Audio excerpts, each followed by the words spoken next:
Welcome back to another exclusive behind-the-scenes look at Halloween Horror Nights 2009. I'm John Murdy, and today we are in Boneyard Effects, which is our makeup vendor for Halloween Horror Nights 2009.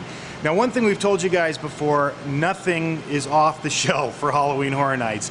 Every single character, and we're talking about hundreds and hundreds of characters, we create from scratch with the benefit of all of these wonderfully talented artists. Now, how do you create the characters for Halloween Horror Nights? Well, it starts with a character rendering. We create concept art for what we want the characters to look like, and then from there we take the concept art and we create what's called a sculpt. And you can see over my shoulder right now, that's exactly what's taking place.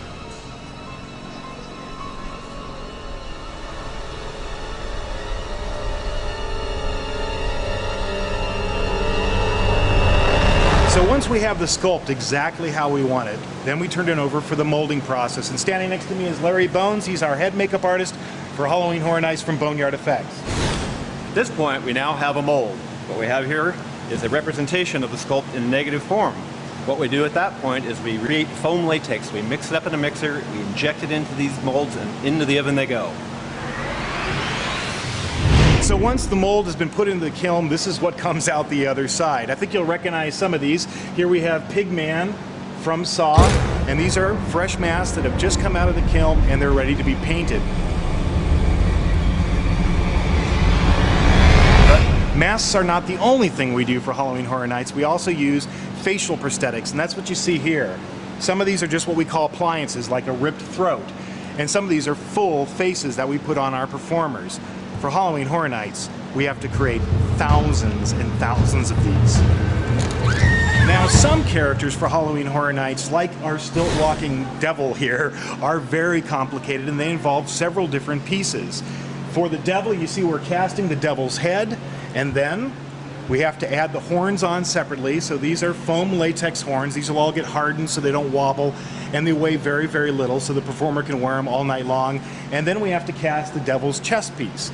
Now, once we have that chest piece painted and detailed, all of that gets integrated into the costume process.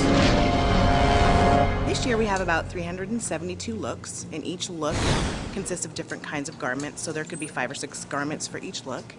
And of the 372 looks, about 182 of them we're building from scratch with our skilled craft team, which means patterning and picking out fabrics. And one of the things that we're doing right now is a jigsaw robe, or a Pigman jigsaw robe from the movie Saw. A lot of the times what we have to do is take a garment and build it from scratch so that it fits each performer. And then we have to take it through a series of aging. So sometimes that's just teeing it down, making it look weathered, or making little rips that would happen in a garment that you wear over and over again, or adding blood stains. There's a lot of garments we actually have to rig because the performer has lost an arm, or he has some kind of gag that is spraying something at you from his neck. So while it looks normal from the outside, on the inside it's actually rigged so that it can show you that effect. Now it's time to answer some more of your questions from Twitter.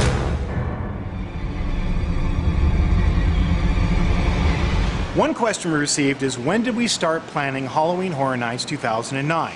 And the answer to that question is, during Halloween Horror Nights 2008. For us at Universal Studios Hollywood, Halloween Horror Nights has become a year-round project. The work never stops. Another question we got is, how do we decide which horror movies to choose to make our haunted attractions for Halloween Horror Nights? And that is an excellent question, and it has a very specific answer. We actually have 3 criteria that we look for in any horror movie property before we decide to turn it into one of our mazes. First of all, and this is kind of obvious, we look for track record, proven track record at the box office, horror movies that are hits, and equally as important, horror movies that you, the fans, love. Secondly, we look for villains or killers that we can replicate in a live Halloween experience. So, for example, Pigman from Saw is a great example of this. Saw works for us because aside from Jigsaw and all the other characters, Billy, we also have Pigman, and this is something that we can replicate in a live attraction. And third, and just as important, is environments. As you go through our mazes, we like to create lots of different environments, change things up. Saw works for this because you have Jigsaw's lair and you have all the wonderful traps from the film series. And of course, My Bloody Valentine, while it takes place inside a mine, we also take you into the town of Harmony, we take you to the Thunderbird Motel. So we look for great environments that we can bring to life for you, the fans of Halloween Horror Nights.